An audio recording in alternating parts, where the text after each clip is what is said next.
Welcome to Between Views. I'm your host, Alec Koski.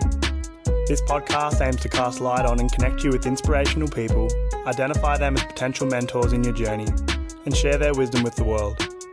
In this episode, we go live on Zoom to West Virginia for the second part of our conversation with the inspiring entrepreneur, website designer, public speaker, and traveller, Sophia Balanay.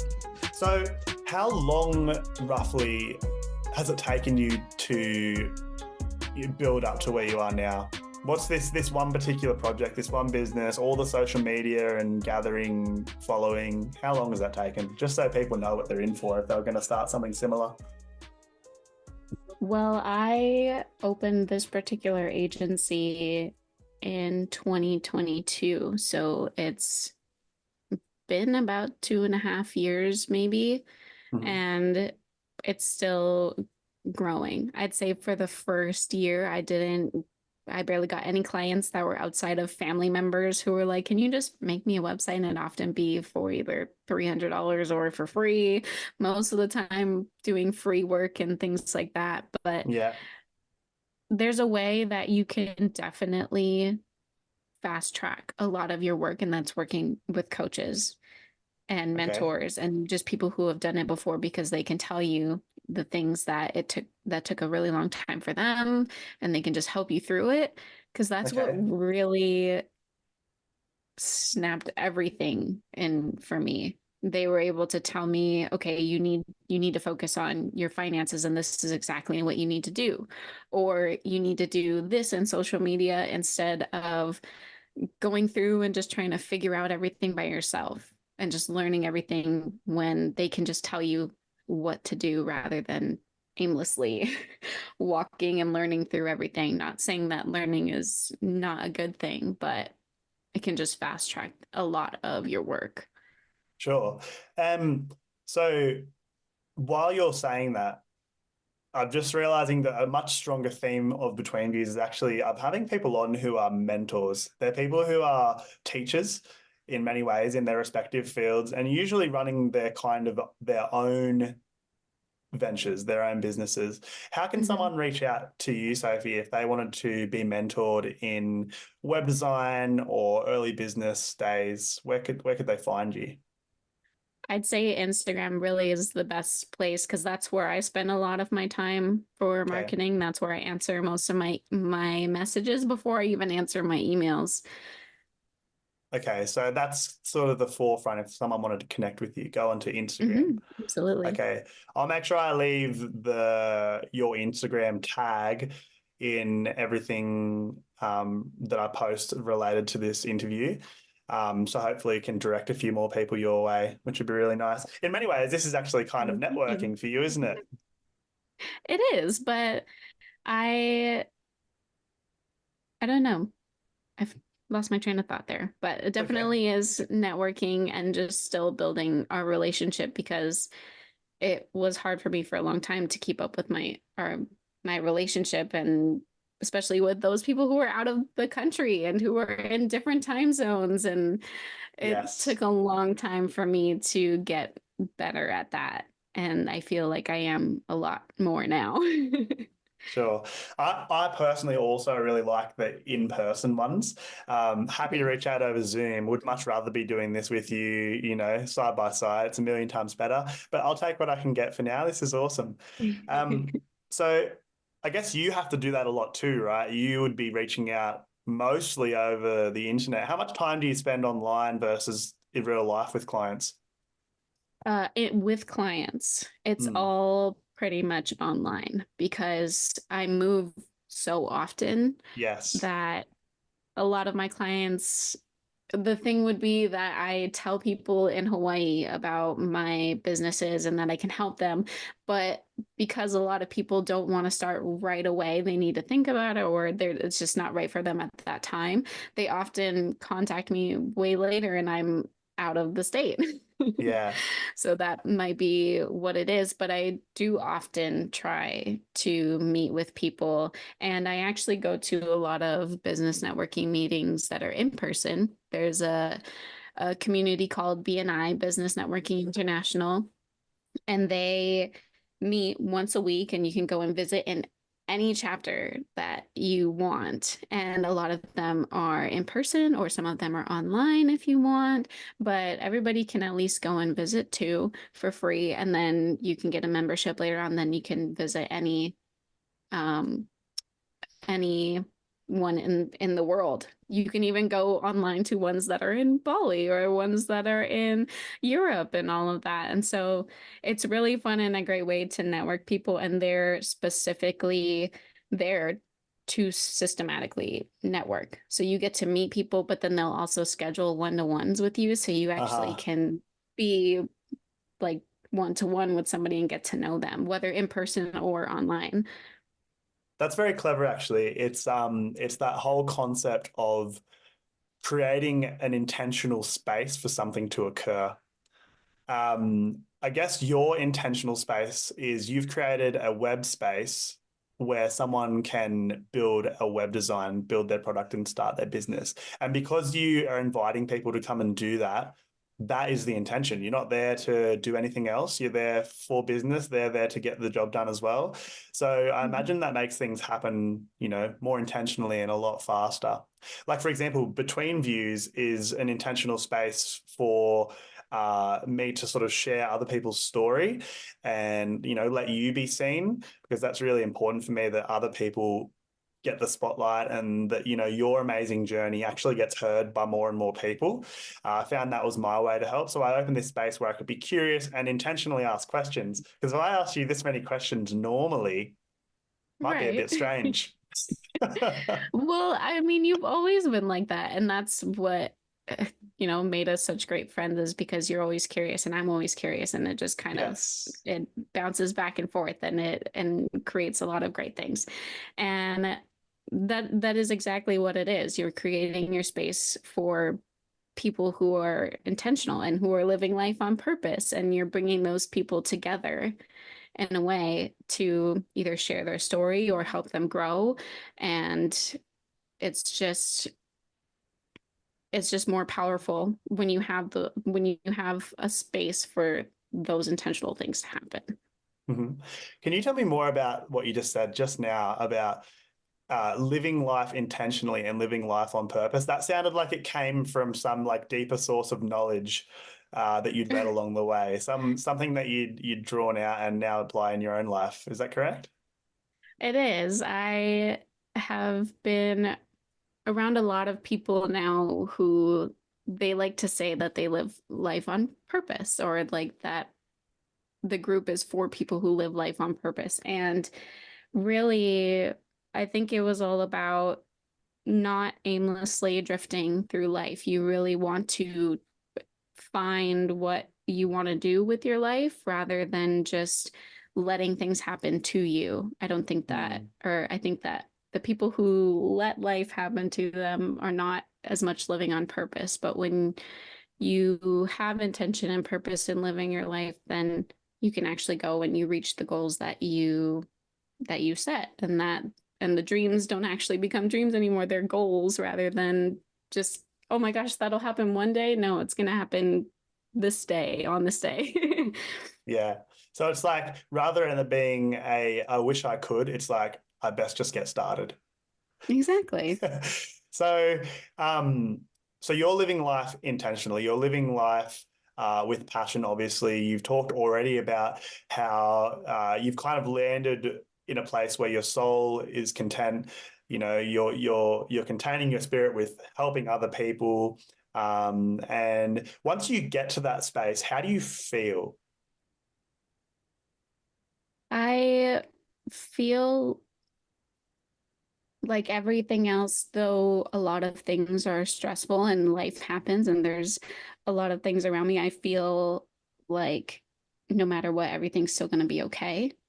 Mm, And that there's just always that feeling that, okay, I'm going to get through whatever it is. It's just the rough patch rather than my world is going to end, because I don't know what's going on after this. So this problem is mhm. the only thing in front of me, and thus the Yes. only thing around me. Yes. And that obviously comes from years of experience. having tried and failed many, many times. I'm not saying that in the past they were failures, but they're things that you have moved past and through.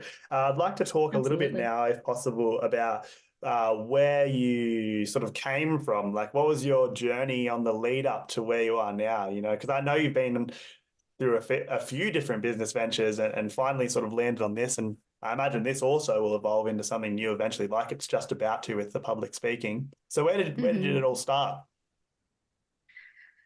I think, to be honest, I have always been extremely driven for some odd reason. I think it's out of curiosity of what could happen, that anything is possible as long as I just kind of do it. And really, my first venture in business was in high school, and I started a merchandise store for, it was just like movie trinkets or things that promoted funny things like anime, and because I love anime and all that kind of stuff. And it was Yeah. just fun things. And people bought my stickers, and I started designing stickers when I was really young. And then later went back to that a little bit, and people liked it. And I was like, okay, well, I can make this into a business because I didn't want to work for other people. I just always felt like anytime I worked with other people or worked for other people, it was like, you got to do it this way and you got to do it this way. But when you try to offer something new or maybe like a better perspective or outside perspective on something, it would just get shut down. And I'm like, okay, well, you won't grow and I won't grow. So I need to be growing. So Yeah, I'm just going yeah. to go a different way Yeah, now. it's like see you later. I gotta do another thing, Exactly. I think. Yeah, because uh working for someone isn't for everyone. In fact, I think most people, even when they do work for someone, they know that they've got this sweet idea. They know that they've got this passion for something, but they kind of just get stuck not really exploring it. And it can turn into something Mhm. so beautiful when you really do. Because I think, A, above all things, you're just motivated. You get a huge amount of motivation from doing your own thing because you're like, oh, well, I better go to work because I'm the only person I'm letting down if I don't is me. So I Right. gotta get going. Right. That's So really what it is. yeah. So you had like a sticker anime small fun things business in high school, which A is very impressive to have thought of that in high school. You know, it's hard enough just to even get out of bed some days when you go into high school. I don't want to go to that. So what happened after that? What was the next step? The next one, I tried to do copywriting for a long time, which I still do copywriting now. And that's when I started learning more about writing because I was like, okay, well, if I'm going to have a business venture, I should try to start with something that I'm good at so I can Mm, sell a service or I can maybe even get a job more as subcontracting. And actually, now that I think of it, even my very first job was not, and I was an employee. I wasn't an employee. I mm, was a subcontractor. And so my performance and my performance on the job was still directed at me. It's yeah, my quality of the business because I was a nanny and we weren't considered employees. So if something happened, it's on us. yeah, true. And but then when I went into copywriting, I knew I was really good at writing and or like I loved reading at the time. And when even since when I was little, I'd write stories and just creative writing. And then so I went on to that. But then I also discovered that digital marketing and that kind of went into copywriting for ads and marketing and things like that. And people always needed copy. And from there, I got into thinking about passive income. And that's when Mm, I started stock trading, which I still do stock trading now. yes. Um, and also try to get into selling products and creating brands and things like that. And that's why I did e-commerce because I wanted passive income rather than trying to work actively for money. I wanted to try and make it to where I could set one thing up and then uh, have it keep going. Of course. I mean, I think that's where a lot of people get stuck. I think that's where the dream of doing your own thing and building your own businesses kind of comes undone is people like, well, I got to get some money. So Right. back to work. And then there goes 40 hours plus of your week. And by the time you get home, you've done 8 hour day. And the last thing you want to do is work. And then you add, if you add, not speaking from experience, but I imagine if you had kids on, if you had family, if you had afternoon sports, once you have the kids, feeding them, Right. anything else, you don't really, where's the time? The time doesn't really come. So I guess one of your big tools that you use is working on creating a space for yourself where you are time rich as well, so that you actually have the space to do your business ventures, to go and start them, which obviously they have their monetary return also once they get going. But Right. would you say that's been super important for you? Yes, absolutely. That's why I created the templates to be, it's still passive income and it's a product that is still helping people, but people, it's all automated. So people can buy it, automatically gets to them. And then I also created a course on exactly how to do everything Oh, on cool. your own as well. So that's why it took so long, was because I was also making those courses Yeah. for templates. And I also, with my services now, brought back the time, time enrichment where I'm only working once or twice a week, technically, like within my business, Mhm. rather than growing it because of that 24 hours, and it pays 3,200 for my business, and then I'll get my owner's pay afterwards, but it's still lucrative enough where I can work 2 days a week. Wow. Unbelievable. I think when a lot of people hear that, they're going to be like, "Whoa, that's the dream." But the dream does come with sacrifice, great sacrifice. Like you have put in, I'm sure, like countless hours and days, and Mhm. even sometimes long nights just diving into this stuff, trying to get it all together. So people got to have to be prepared to make a big sacrifice, right?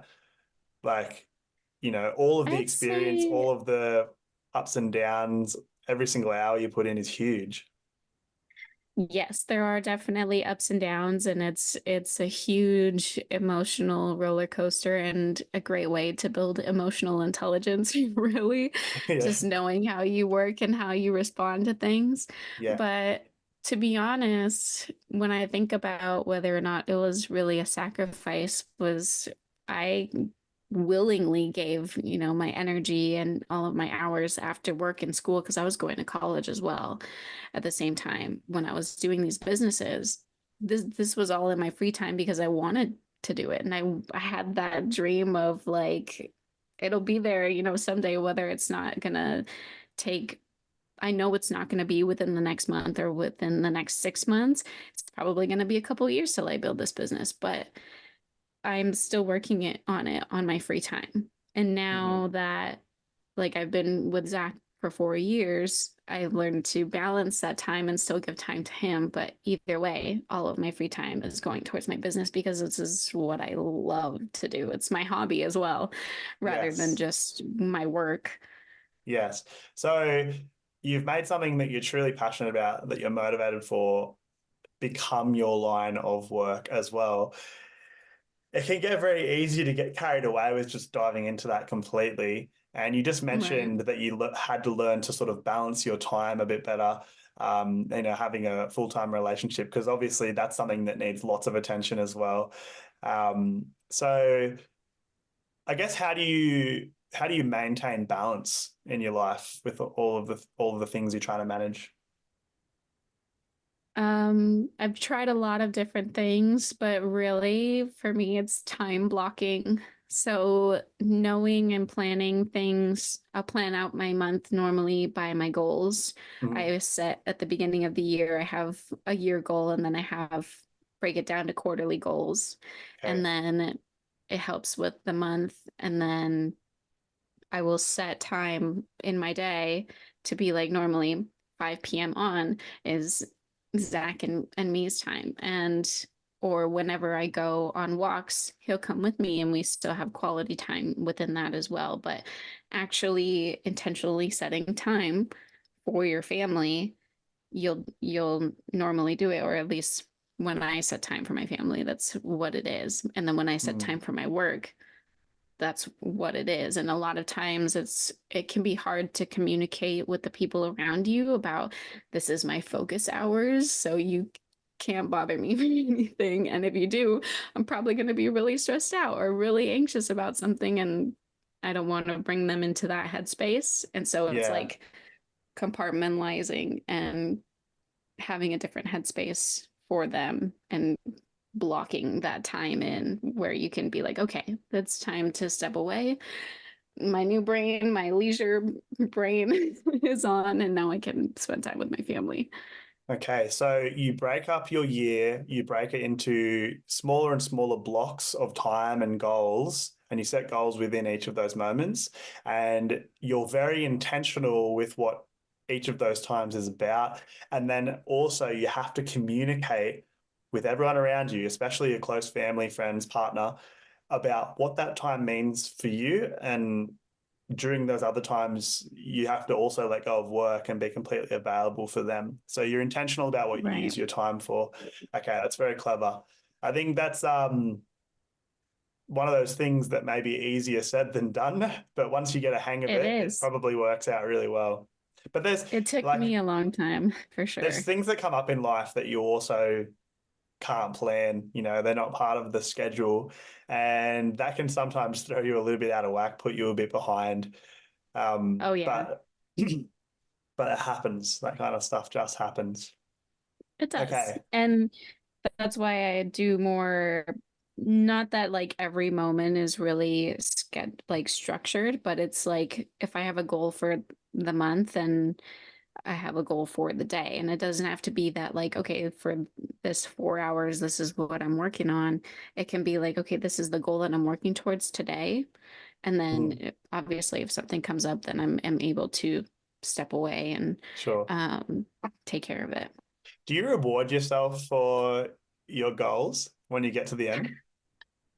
That's a hard one for me. I try to now. I've definitely incorporated it into my goal setting, and I literally have put rewards next to these goals to incentivize myself. But Yeah. before, it was so hard for me to really celebrate things because I'm like, okay, well, it's not actually done. This is only part of the journey. There's still everything Yeah. else, and I need to work harder. And unfortunately, with a lot of when people have a lot of drive, a lot of motivation, it's hard to step back or even see their little things as, you should be celebrating this, or Yeah. certain things like that. So that's definitely one thing I struggle hard with, is rewarding myself.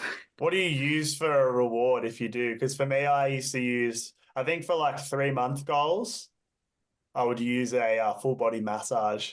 It was so good.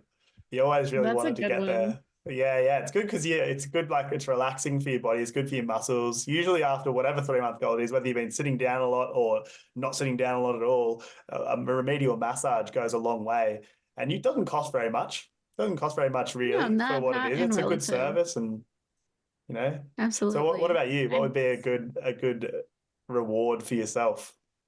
I mean, what I've had before is small trips, like staycations or something like that. If it's, well, now that I'm in West Virginia and I've been here before, we're in such an easy area to just travel here and travel there and Uh, do whatever. And so what we would do is we would go, me and Zach would drive 2 hours, 3 hours sometimes, and look for small towns to go and explore around, and then we'll get a hotel for 2 nights or the weekend, whatever it might be, and then come back. And that would be our little celebratory thing. But I've only nice. really used it on bigger, not as many like 3 month goals, Okay. but more maybe 6 month goals. Okay. And I do need to incorporate the smaller rewards as well. And massage is definitely on my list because I I even would put off recommend. I've been putting off some of those rewards just because I just didn't know. And I didn't want to make food a reward either because that like will put me in a bad mental state if I keep rewarding myself with food as well. I'm going to quote a very wise sage that you and I both know, called James Sabey in this moment. The saying is, don't ever play yourself, reward yourself. And I think he got that from somewhere else, but he does say it a lot more than anyone who ever has. So always got to reward Really? yourself at the end of your journeys and your goals. Thank you for listening to part 2 of an interview with Sophia. If you enjoyed what you heard, please jump over and give Sophia a follow, or check out the Mellow concept online. Also remember that the best way you can support this podcast is by liking and following Between Views on Instagram, YouTube, Spotify, Apple Podcasts. Or if you really liked it, you can caffeinate Between Views at buymeacoffee.com/Between Views. Also, if you know someone inspirational who deserves to be interviewed, please send us an email at betweenviewsbv@gmail.com or message us on Instagram. Do the same if you've got any feedback for the show or you just want to see something a little different. Thanks again and see you soon. Between Views.